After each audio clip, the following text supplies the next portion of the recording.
In that era when I grew up, some 50, 60 years ago, everybody was cars. The cars were the part of the family. It was the biggest car, the biggest fins you could have in the driveway, and the biggest car you could have in the driveway, and convertibles, and that was an era that was just, the cars were just fabulous back then.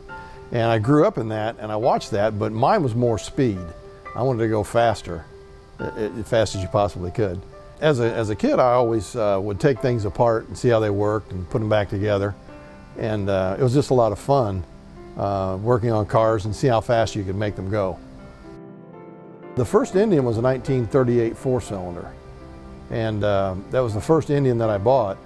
And I studied it for about 2 years before I bought anything. I went to the auctions and tried to buy a basket case, and then I wound up buying one that was complete.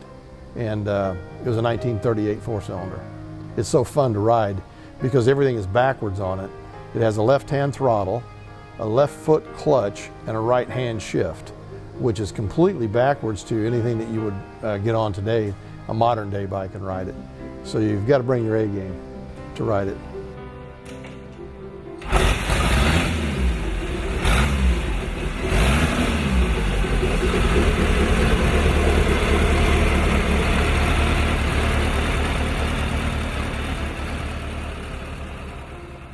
What I like more about the Indian bikes over any other bike is the looks of the bike, and the looks really attracted. I was attracted more to the looks and the performance of the bike.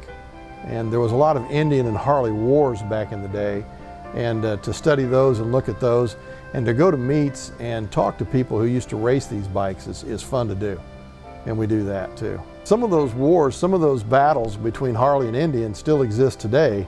I was in Wauseon, Ohio a month ago, and they had a Harley and an Indian racing, vintage racing on the track still today with old racers, and they were really getting it done. They were backing it in the turns, and it was a lot of fun to see that.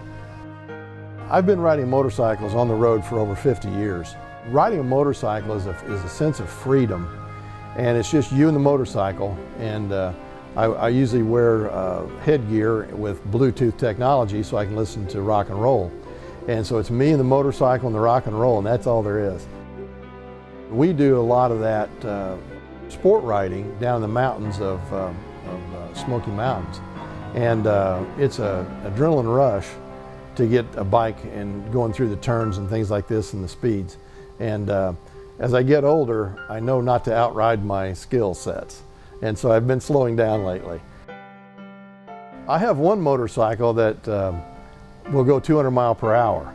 But I'm 64 years old nearly, and I've had the motorcycle to 160 miles an hour. I didn't run out of motorcycle, I ran out of Don.